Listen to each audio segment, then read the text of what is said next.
Saudamos a todos com a graça, com a paz, com a bênção do nosso Senhor e Salvador Jesus Cristo. Deus te abençoe, Deus te visite nesse dia, o dia do Senhor, domingo, dia separado para cultuarmos, para celebrarmos o nome bendito, excelso e poderoso do nosso Senhor e Salvador Jesus Cristo. Eu quero saudá-los e também desejar que essa bênção e essa presença de Deus te acompanhe em todos os momentos e sobretudo nesse dia de hoje, primeiro dia da semana, primeiro domingo do mês, e nós iniciamos então a semana debaixo da bênção do Senhor e na presença do Senhor. Deus esteja contigo, Deus te abençoe no nome de Jesus. Deus nos edifique nesta manhã. Eu quero te convidar então para nós orarmos já consagrando esse momento, consagrando esse tempo que teremos aqui na presença do Senhor nosso Deus. Deus bendito, louvado seja o teu nome, Senhor. A ti toda a honra, toda a glória, toda a nossa adoração. Nós, ó Deus, dedicamos, Senhor, a nossa vida a ti, dedicamos, Senhor, esse tempo aqui, Senhor, que temos, ó Deus, na tua presença. Que o Senhor nos abençoe, ó Deus, nós dependemos de ti, carecemos de ti. Esteja, ó Deus, nesse instante, ó Deus, visitando cada lar, cada família, visitando a tua igreja, ó Deus, abençoando e edificando no nome de Jesus. Oramos, ó Deus, para que o Senhor fortaleça, para que o Senhor, Deus, abençoe aqueles que estão passando por alguma dificuldade, alguma necessidade, Senhor. Só o Senhor tem o poder, Senhor, de edificar, de abençoar, de consolar, de confortar, ó Deus, de trazer, ó Deus, uma bênção especial que só o Senhor tem para dar. Ó Deus bendito, nós entregamos essa manhã, esse domingo, esse mês, essa semana, ó Deus, nas tuas mãos. Consagramos a ti. Edifica-nos, ó Deus, nessa manhã. Ensina-nos a tua palavra e traz, ó Deus, clareza ao nosso coração e à nossa mente. Ó Deus, e que a nossa alma esteja pronta, Senhor, a te servir e a te exaltar. Te oramos assim no nome e para a glória de Jesus. Amém. Amém. Eu te convido a abrirmos a palavra do Senhor no livro dos Salmos, Salmo de número 8, Salmo de número 8. Diz-nos assim a palavra do Senhor: ao mestre de canto, segundo a melodia, os lagares, Salmo de Davi. Ó Senhor, Senhor nosso, quão magnífico em toda a terra é o teu nome, pois expuseste nos céus a tua majestade. Da boca de pequeninos e crianças de peito, suscitaste força por causa dos teus adversários, para fazeres emudecer o inimigo e o vingador. Quando contemplo os teus céus, obra dos teus dedos, e a lua e as estrelas que estabeleceste, que é o homem, para que dele te lembres, e o filho do homem, que o visites. Fizeste-o, no entanto, por um pouco menor do que Deus, e de glória e de honra o coroaste. Deste-lhe domínio sobre as obras da tua mão, e sobre os seus pés tudo lhe puseste. Ovelhas e bois, todos, e também os animais do campo, as aves do céu e os peixes do mar, e tudo que percorre as sendas dos mares. Ó Senhor, Senhor nosso, quão magnífico em toda a terra é o teu nome. Louvado seja o nome. Para nós podermos, meus irmãos, dar seguimento aos nossos estudos, hoje, capítulo de número 7 da nossa confissão de fé de Westminster. Nós temos estudado os símbolos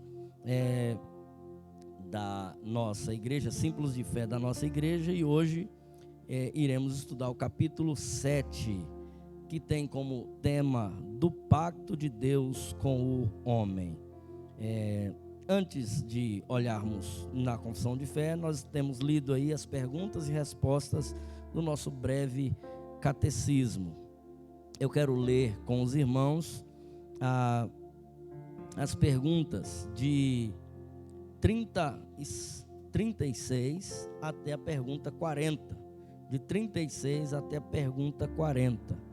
A pergunta 36 diz: quais são as bênçãos que nesta vida acompanham a justificação e a adoção e santificação, ou delas procedem? Resposta: as bênçãos que nesta vida acompanham a justificação, a adoção e a santificação, ou delas procedem, são certeza do amor de Deus, paz de consciência, alegria no Espírito Santo, aumento de graça e perseverança nela até ao fim. Pergunta 37. Quais são as bênçãos que os crentes recebem de Cristo na hora da morte? Resposta: as almas dos crentes na hora da morte são aperfeiçoadas em santidade e imediatamente entram na glória, e seus corpos, estando ainda unidos a Cristo, descansam na sepultura até a ressurreição. Pergunta 38. Quais são as bênçãos que os crentes recebem de Cristo na ressurreição? Na ressurreição, os crentes, sendo ressuscitados em glória, são publicamente reconhecidos e absolvidos no dia do juízo e tornados perfeitamente felizes no pleno deleite de Deus por toda a eternidade. Pergunta 39. Qual é o dever que Deus exige do homem? Resposta: o dever que Deus exige do homem é obediência à sua vontade revelada. Pergunta 40 e última de hoje. Que revelou Deus primeiramente ao homem como regra de sua obediência? Resposta: a regra que Deus revelou primeiramente ao homem para a sua obediência foi ela moral. A regra que Deus revelou primeiramente ao homem para a sua obediência foi a lei moral. Essa foi a regra que Deus deu primeiramente ao homem. Essas são algumas das perguntas e respostas do nosso breve catecismo. Eu quero, então, com os irmãos, olhar o texto aí do capítulo 7 da nossa confissão de fé de Westminster, do pacto de Deus com o homem. E quero primeiro, meus irmãos, falar da importância desse assunto, falar da relevância desse assunto. Meus irmãos, um dos assuntos talvez mais ignorados pela igreja cristã do nosso tempo é falar sobre pacto, é falar sobre aliança. O quanto nós, crentes, o quanto nós das igrejas não conhecemos desse assunto, pacto, aliança. Isso é algo novo até quando se trata da questão da teologia ou do ensino. São poucas as literaturas, ou pouca literatura que nós temos na língua portuguesa que trata sobre esse assunto. Porque esse assunto então fora não tratado por anos, por décadas nas nossas igrejas, nos nossos seminários. Então esse assunto é muito, muito importante, muito importante. Pela falta de conhecimento desse assunto, meus irmãos, nós perdemos muito na nossa leitura da palavra de Deus, na nossa leitura bíblica e no entendimento da Bíblia, no ensino da Bíblia. Porque a Bíblia é um livro completo, é um livro inteiro, e não podemos ler partes da Bíblia, interpretar partes da Bíblia. Nós devemos interpretar a Bíblia como um todo, e isto está nesse assunto, no pacto, na aliança de Deus com os seus filhos. A importância de entendermos desde o primeiro livro da Bíblia até o último livro da Bíblia, o pacto, a aliança de Deus está ali envolvida em todos os momentos, em todas as histórias. O quão é importante, e vemos, por exemplo, as crianças aprendem sobre a história de Davi, sobre a história de Abraão, sobre a história de Moisés, mas de forma separada, sem uma aplicação do que é o ensino de Deus, do que é a vontade de Deus. Quando temos uma visão correta do pacto e da aliança, todas essas histórias fazem de fato sentido para nós. Todas as histórias, todos os parágrafos da Bíblia fazem sentido para nós, porque nós aí compreendemos a palavra de Deus e tudo está relacionado ao pacto, a aliança que Deus fez conosco. Por não entender pacto, alguns pais, muitos pais na igreja presbiteriana não trazem seus filhos ao batismo. Então deixam de oferecer aos seus filhos um precioso privilégio que a Escritura nos ensina que devemos fazer. E o pior, alguns trazem seus filhos ao batismo, mas apenas como um rito, apenas como algo que todo mundo faz, então eu faço. É cobrado pela igreja, então eu faço. Não pelo entendimento que se tem do pacto, da aliança com Deus e que Deus fez conosco. Então é importante, é relevante para nós aprendermos, compreendermos esse assunto. De tal forma que nós gastaremos mais um tempo, nós teremos um tempo, não só hoje estudaremos esse assunto, mas estudaremos mais um tempo. Eu quero separar aqui os pontos 1, 2 e 3 para estudarmos, para fazermos aqui uma breve conversa com os irmãos a respeito desse tema, e que os irmãos leiam a respeito desse tema, conheçam, se aprofundem mais a respeito desse tema, e que a tua leitura bíblica agora tenha esse conhecimento, tem esse entendimento, que isso seja luz na nossa mente e no nosso coração. O primeiro ponto diz: tão grande é a distância entre Deus e a criatura, que embora as criaturas racionais lhe devam obediência como seu Criador, nunca poderiam fruir nada dele como bem-aventurança e recompensa, senão por alguma voluntária condescendência da parte de Deus, a qual agradou-lhe expressar por meio de um pacto. Vamos lá. O primeiro ponto aqui fala de algo que é tão interessante. Por não entender pacto e aliança, a maioria dos cristãos que se dizem evangélicos compreendem e dizem que o homem vai até Deus, que o homem tem a força de escolher Deus, que o homem tem a força de ir ao encontro de Deus, de que é o homem que encontra Deus, de que Deus está lá e o homem é que vai ao encontro de Deus.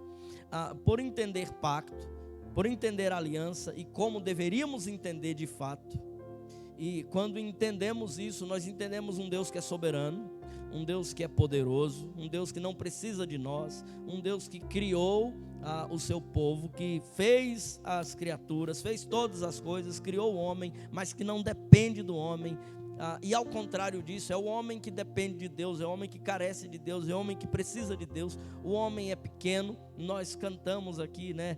Mas apesar dessa glória que tem, tu te importas comigo também. Então o entendimento correto do pacto e da aliança nos dá essa sensação, nos dá esse sentimento, nos dá essa clareza de que Deus é soberano, de que Deus é poderoso e nós somos pecadores. E por ser pecadores, nós estamos separados de Deus. Nós estudamos da queda do homem, do pecado e do seu castigo. O homem está separado de Deus por causa do seu pecado. O homem pecou e por isso está separado de Deus, está distante de Deus, está longe de Deus. Eu quero então te convidar a pensar sobre isso, a lembrar disso. O homem está morto para Deus, e por estar morto para Deus, o homem não tem vontade própria. E por estar morto para Deus, o homem não pode escolher Deus. E por estar morto para Deus, o homem não pode procurar Deus. O homem não busca Deus. Presta atenção. Nós então entendemos de que o homem não pode ir ao encontro de Deus. Ele não tem força para isso, ele não tem disposição para isso. Pelo contrário, ele sempre vai se distanciar de Deus, ele sempre vai se colocar distante de Deus, por causa do seu pecado, por causa da sua natureza, por causa da sua condição de queda, de afastamento de Deus. Nós entendemos então de que se algo acontece, se o homem tem um encontro com Deus, esse encontro é por iniciativa do próprio Deus. É Deus quem vem ao encontro do homem, é Deus quem vem e procura o homem. E desde o Éden foi assim. Mesmo na criação, quando o homem ainda sem pecado, era Deus quem vinha ao encontro do homem e ali conversava, e ali tinha comunhão do homem com Deus e de Deus com o homem. Presta atenção nisso, é sempre Deus que vai ao encontro do homem. Não fostes vós que escolhestes a mim, pelo contrário, eu escolhi a vós outros, para que vades e des fruto, diz o apóstolo João. Por isso que começa aqui o texto da confissão dizendo: tão grande é a distância entre Deus e a criatura. É distante por conta do pecado. O pecado afastou. os vossos pecados fazem separação entre vós e o vosso Deus. E nós entendemos assim, esse é o ensino bíblico de que nós estamos separados de Deus. Por si só, nunca o homem teria a iniciativa de buscar a Deus, de ir ao encontro de Deus. É sempre Deus, a iniciativa parte sempre de Deus. Ele é misericordioso, Ele é amoroso, Ele é bondoso e Ele vai ao encontro do homem. Sempre foi assim, sempre foi assim. Então, entendemos pacto. Entendemos de que pacto faz essa relação, a relação de Deus com o homem. E nessa relação de Deus com o homem, o pecado separou o homem de Deus e agora Deus procura o homem. E agora Deus busca o homem, Ele tem a iniciativa de buscar o homem, de reconstruir este relacionamento com o homem. O segundo ponto aqui nos diz o seguinte: o primeiro pacto feito com o homem era um pacto de obras. Nesse pacto foi a vida prometida a Adão e nele a sua posteridade, sob a condição de perfeita e pessoal obediência. Vamos lá, o que é que nos ensina então esse segundo ponto? É sobre o primeiro pacto. O primeiro pacto então é o pacto das obras. Deus cria Adão e lhe dá ordens. Deus cria Adão e lhe dá, lhe passa então responsabilidades. Esse é o primeiro pacto, o pacto das obras. Pacto e aliança então existem desde a criação do homem. Antes do pecado, Deus já tinha feito uma aliança, um pacto com o homem. Deus criou todas as coisas e aí prepara todas as coisas e coloca o homem lá e diz: cuida de todas as coisas. Então, quando nós entendemos, meus irmãos, e eu quero me aprofundar depois sobre esse assunto, quando nós entendemos pacto e aliança e que Deus fez um pacto com o homem, e esse pacto com o homem, Deus dá ordens a esse homem, Deus dá funções a esse homem. O homem agora se torna gerente ou subgerente de toda a criação. O homem tem essa responsabilidade de cuidar das obras das mãos de Deus. Então é por esse entendimento que a gente chega à conclusão de que nós temos a responsabilidade, meus irmãos, de cuidar do que Deus fez, de cuidar da natureza, de cuidar das coisas de Deus. Por isso nós podemos dizer que é pecado alguém chupar uma bala, como acontece aqui domingo após domingo. As pessoas recebem bala, né? Um irmão traz bala aqui para a igreja e as crianças e os adultos, a gente vê isso. Tira, né, a bala daquela embalagem, da casca, e joga a casca aqui na igreja, ou joga lá fora. Nós entendemos de que isso é pecado, porque o lugar de lixo é no lixo, e o lugar do lixo é separado. Cada lixo, e nós entendemos essa necessidade hoje, para não atingir a natureza. E poderíamos aqui trazer, mas eu sei que isso você já tem o conhecimento, o quanto demora um plástico para se decompor na natureza. O quanto é importante a necessidade de termos a consciência disto, e nós somos responsáveis por cuidar das obras das mãos de Deus. Quando eu passo na rua e vejo um animal machucado, por exemplo, um cachorro com a pata machucada, ou com um ferimento porque alguém jogou uma pedra, é falta de Deus, é falta do conhecimento de que a nossa responsabilidade é cuidar das coisas que Deus fez. Nós somos responsáveis por isso. Ver um cristão criando um passarinho numa gaiola, numa prisão, isso é falta do entendimento do pacto, da aliança, porque não compreenderam de que Deus deu uma ordem de cuidar das coisas que Deus fez, meus irmãos. E colocar um passarinho numa jaula, colocar um passarinho numa gaiola, numa prisão, não é cuidar das obras das mãos de Deus, porque Deus não criou um passarinho para viver preso.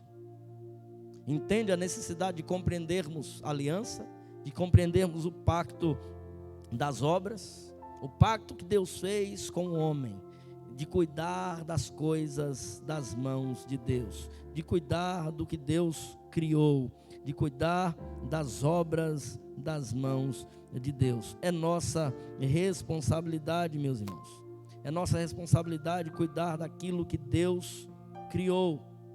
das obras das mãos de Deus. Eu quero ir para o segundo ponto. Nós iremos voltar depois, falando especificamente sobre esse ponto 2, de cuidar das coisas que Deus criou. E aí a gente vai pensar em várias coisas. Colocar veneno numa terra ou numa agricultura que sabe que animais vão morrer por conta daquilo. Devemos repensar várias coisas.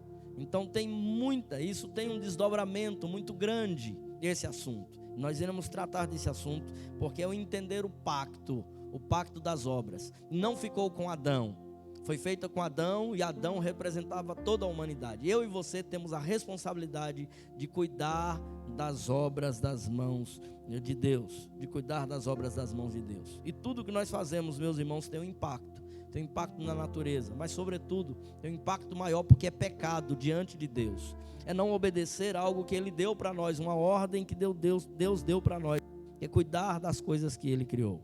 O ponto 2, então, fala sobre o pacto das obras, feita com Adão. É feita então a aliança com Adão, é-lhe dado responsabilidades e é-lhe dado promessas ali já naquele pacto. Gênesis capítulo 1, capítulo 2 vai tratar sobre isso. O pacto segundo, ou terceiro ponto aqui, que é o segundo pacto.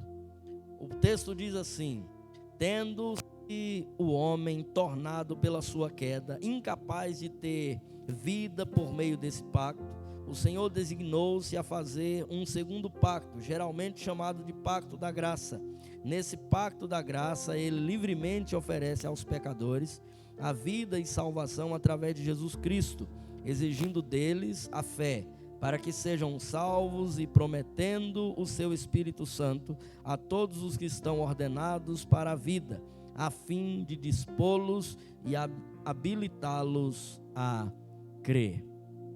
Esse, meus irmãos, se nós temos o pacto das obras, agora nós temos o tão conhecido pacto da graça, que não anula o pacto das obras. Presta atenção, a Bíblia ela vai se completando, ela vai aumentando, as informações vão chegando até nós. Se começa com o pacto das obras, o pacto das obras permanece, continua até hoje. E o pacto da graça, ela vem porque o homem não cumpre a sua parte na aliança. Ele desobedeceu a Deus, mas continua, o pacto das obras continua. A nossa responsabilidade com a natureza e com as obras das mãos de Deus permanece. Mas por causa do pecado, vem agora, meus irmãos, o pacto da graça. Deus vem ao encontro do homem. O homem é expulso do jardim do Éden, homem e mulher, eles têm mais filhos, e nós vemos toda a história, e Deus vem sempre ao encontro do homem. Podemos falar alguns desses encontros. Deus vem ao encontro de Noé, já no capítulo 5, 6 de Gênesis, pacto da graça sendo colocado ali. Deus vem ao encontro de Abraão, já capítulos 11, 12 em diante. Deus vem ao encontro de Isaac, de Jacó, de José. Deus vem ao encontro de Moisés, Deus vem ao encontro de Davi. Então, Deus sempre vindo ao encontro com o seu povo, Josué e todos os demais líderes, profetas, sacerdotes. Deus vindo ao encontro para poder restaurar uma aliança, para poder colocar de pé uma aliança. Eu quero ser breve nesse ponto, que nós depois iremos tratar melhor desses pontos, falando sobre o pacto da graça e o pacto das obras. E não podemos dividi-los ou dizer que são coisas diferentes, coisas distintas. Não, um complementa o outro. O texto que nós lemos diz: tendo-se o homem tornado pela sua queda incapaz. Então, porque o homem se tornou incapaz, Deus vem por meio desse pacto, o pacto da graça, que é o segundo pacto, livremente oferecendo perdão a esse homem. Logo depois que o homem caiu e é expulso do jardim, Deus faz uma promessa que enviaria o seu filho para salvar o homem. Esse é o pacto da graça. nós nos aproximamos, meus irmãos, da Páscoa. E a Páscoa que é essa mensagem tão linda de um Deus que livra o seu povo, de um Deus que liberta o seu povo, de um Deus que salva o seu povo. Esse é o pacto da graça. O pacto da graça que tem sangue envolvido, que tem sacrifício envolvido. E nós vemos já desde então sacrifícios nos cultos, né? Relembrando tudo isso que Deus fez, a graça de Deus, a misericórdia de Deus, a bênção de Deus sobre o seu povo, trazendo de volta a vida, a salvação, a bênção, a presença, a comunhão com o seu povo, essa religação de Deus com o seu povo. Esse é o pacto da graça.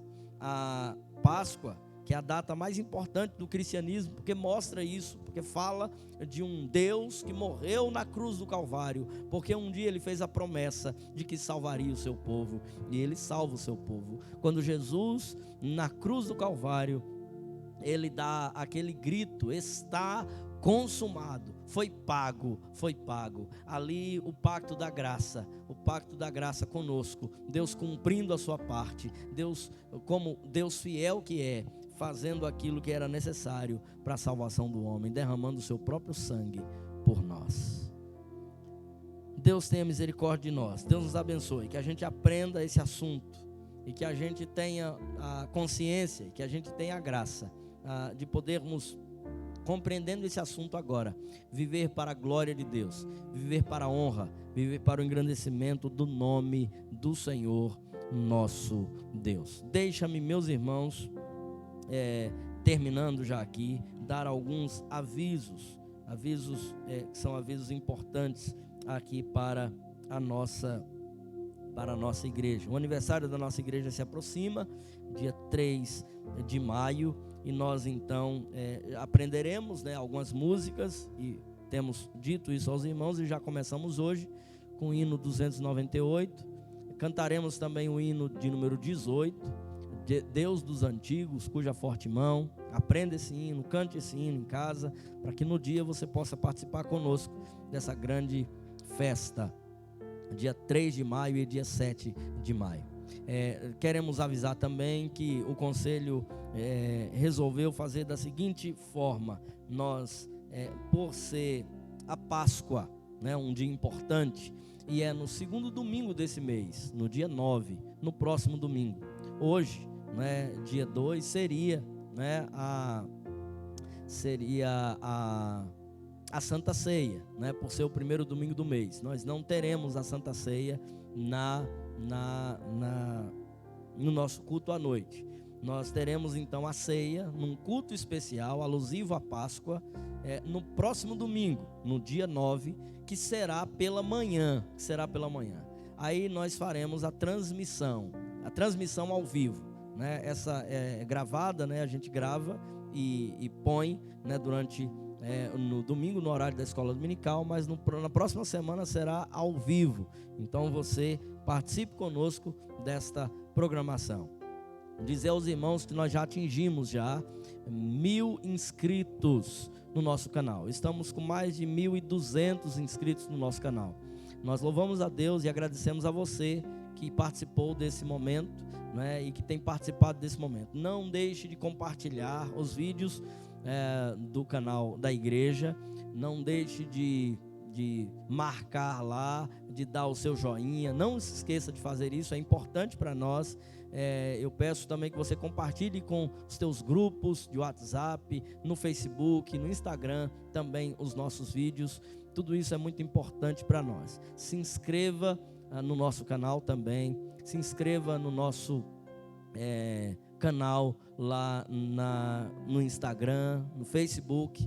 Todos esses nós temos os meios aí para evangelizar e para falar do amor de Cristo.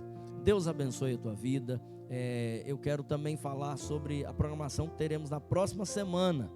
No próximo sábado, nós temos uma programação com as crianças aqui da igreja. Será no sábado à noite, às 19 horas. Uma programação muito importante, uma programação muito especial, também alusiva à Páscoa, será uma programação que as próprias crianças irão conduzir, e será alusiva à Páscoa. Então os irmãos podem também enviar os seus filhos, convidar outras pessoas a estarem presentes nesse dia. Próximo sábado, dia 1º, dia 8, aliás, que teremos esta programação. Você é o nosso convidado especial para participar desta programação. Deus te abençoe, dê um ótimo domingo na presença do Senhor.